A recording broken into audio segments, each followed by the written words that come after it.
Olavo de Carvalho foi, sem dúvida, uma das figuras mais controversas do pensamento brasileiro.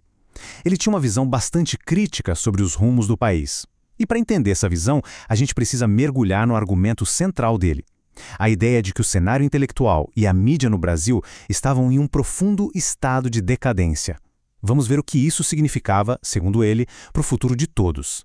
E para a gente começar, olha só essa citação dele, que é bem forte. Ela é a porta de entrada para o raciocínio todo. Ele aponta aqui uma mudança que ele considera fundamental. Não se trata mais de uma simples discordância de ideias. O ponto dele é que as novas gerações, ao ouvirem algo contrário, não debatem. Elas ficam chocadas. Isso nos leva ao primeiro grande paradoxo que o Carvalho aponta. Como assim um revolucionário obediente? Parece contraditório, né? Mas é aqui que ele começa a construir a ideia de uma juventude que se vê como rebelde, mas que, na essência, seria totalmente submissa. Olha que curioso o contraste que ele desenha. Ele não está falando de uma simples mudança de comportamento. Para o Carvalho, o que aconteceu foi um verdadeiro colapso do propósito da educação. O debate de ideias, que antes era o centro de tudo, teria dado lugar à ofensa pessoal. E aquela rebeldia antiga contra a autoridade do professor teria se transformado numa espécie de devoção cega a novas doutrinas, mesmo que elas se apresentem como rebeldes. Ok, agora vamos ver como esse padrão que ele dizia enxergar nos estudantes acaba se expandindo. Na visão dele, isso não fica restrito à universidade, mas contamina toda a classe intelectual do país. A tese dele aqui é que a investigação genuína, o ato de pensar de verdade, morreu. Em vez de pegar os fatos e tentar entender o que realmente está acontecendo, os comentaristas intelectuais só aplicariam interpretações prontas, repetindo slogans. O pensamento crítico, nesse cenário, teria sido trocado por uma repetição quase automática. E essa comparação aqui deixa o centro da crítica dele bem claro. É a troca da descoberta pela performance. De um lado você teria a investigação real, um processo difícil, cheio de incertezas.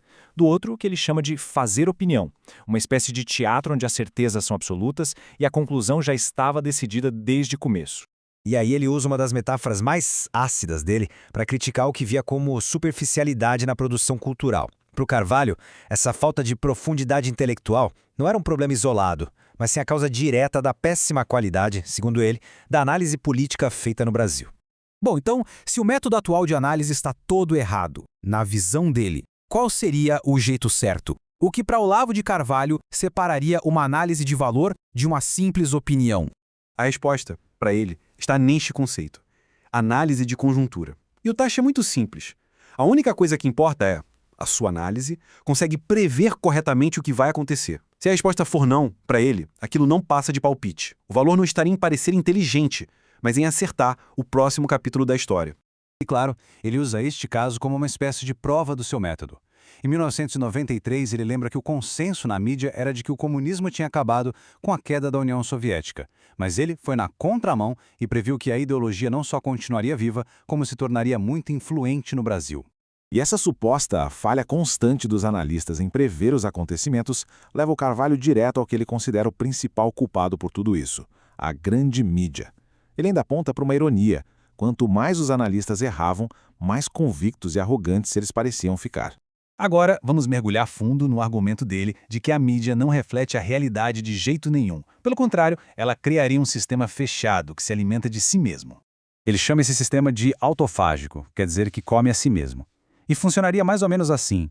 Primeiro, poucas empresas gigantes passam a controlar quase toda a informação. Depois, elas definem o que é a verdade, escolhendo o que vira notícia.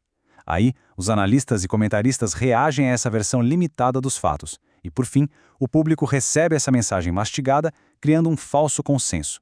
O resultado, segundo Carvalho, uma sociedade que opera fora da realidade. Ele era muito direto nesse ponto.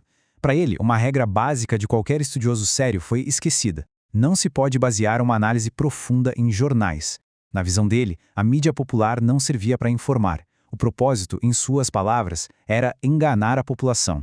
E para ilustrar como esses mitos históricos seriam criados e mantidos pela cultura popular, ele usa o exemplo bem polêmico da resistência francesa na Segunda Guerra. Ele basicamente desafia toda a narrativa convencional. Ele alega que a resistência não teria começado como um movimento de oposição, mas sim dentro do próprio governo de Vichy, que colaborou com os nazistas. É uma visão que bate de frente com a história que a maioria conhece. Tudo isso, então, nos traz à conclusão do argumento do Carvalho. Quais são, afinal, as consequências práticas e no mundo real de toda essa falha intelectual e midiática que ele descreve? A lógica dele é um efeito dominó. Se os líderes do país, políticos, militares, empresários, baseiam suas decisões em informações distorcidas, as ações deles serão inadequadas para a realidade.